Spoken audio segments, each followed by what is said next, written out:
اللہ یا رسول اللہ، اللہ یا حبیب اللہ۔ اعوذ باللہ من الشیطان الرجیم، بسم اللہ الرحمن الرحیم۔ تمام تعریفیں اس خالق کائنات کے لیے جو تمام جہانوں کا وارث ہے۔ بے شک ہم سب نے لوٹ کر اسی کے پاس جانا ہے۔ نبی کریم حضرت محمد صلی اللہ علیہ وآلہ وسلم نے ارشاد فرمایا،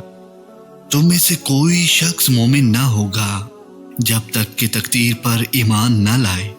اس کی بھلائی پر بھی اور اس کی برائی پر بھی،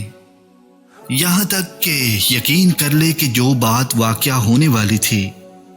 وہ اس سے ہٹنے والی نہ تھی، اور جو بات اس سے ہٹنے والی تھی وہ اس پر واقعہ ہونے والی نہ تھی۔ نبی کریم حضرت محمد صلی اللہ علیہ وآلہ وسلم ارشاد فرماتے ہیں، اللہ تعالیٰ نے تمام بندوں کی 5 چیزوں سے فراغت فرما دی ہے، اس کی عمر سے اور اس کے رزق سے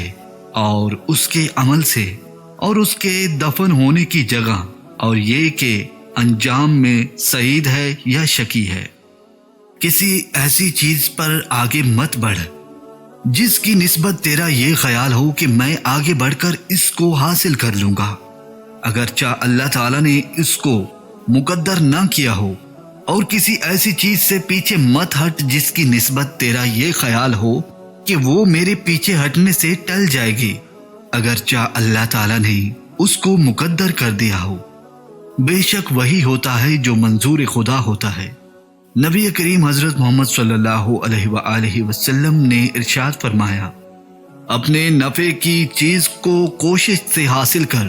اور اللہ سے مدد مانگ اور ہمت مت ہار، اور اگر تجھ پر کوئی واقعہ پڑ جائے تو یوں مت کہا کر کہ اگر میں یوں کرتا تو ایسا ہو جاتا، لیکن ایسے وقت میں یوں کہے کہ اللہ تعالیٰ نے یہی مقدر فرمایا تھا، اور جو اس کو منظور ہوا اس نے وہی کیا۔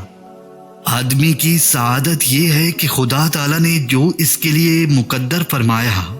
اس پر راضی رہے، اور آدمی کی محرومی یہ ہے کہ خدا تعالیٰ سے خیر مانگنا چھوڑ دے، اور یہ بھی کہ آدمی کی محرومی ہے کہ خدا تعالیٰ نے جو اس کے لیے مقدر فرمایا اس سے وہ ناراض ہو جاتا ہے۔ بے شک خدا ناشکر لوگوں کو پسند نہیں کرتا۔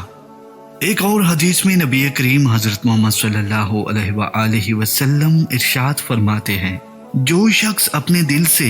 اللہ تعالیٰ کا ہو کر رہے، اللہ تعالیٰ اس کی سب ذمہ داریوں کی کفالت فرماتا ہے،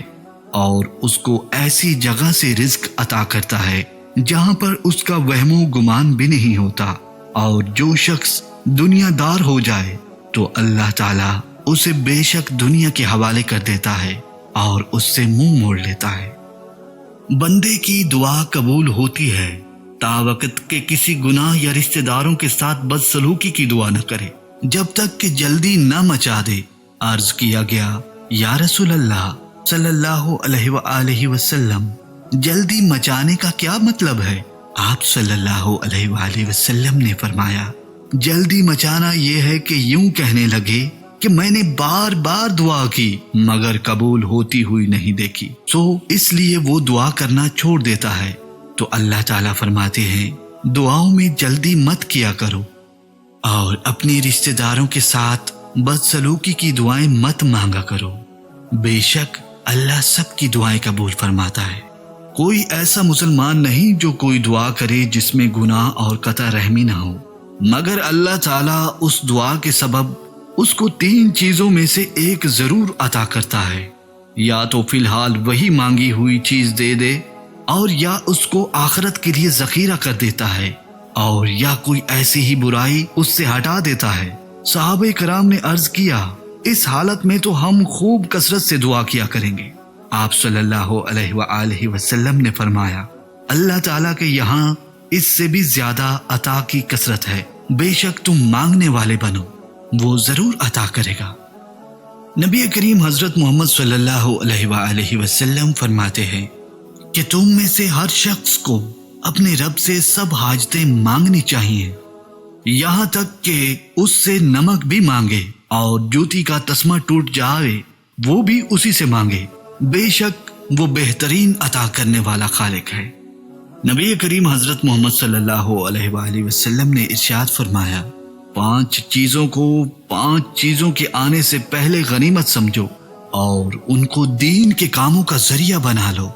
جوانی کو بڑھاپے سے پہلے غنیمت سمجھو اور صحت کو بیماری سے پہلے اور مالداری کو افلاس سے پہلے اور بے فکری کو پریشانی سے پہلے اور زندگی کو مرنے سے پہلے۔ پیارے دوستو، امید ہے کہ آج کی ویڈیو آپ کو ضرور پسند آئی ہوگی۔ برائے مہربانی اپنی خوبصورت رائے کے ساتھ ہمارے چینل کو ضرور سبسکرائب کیجیے گا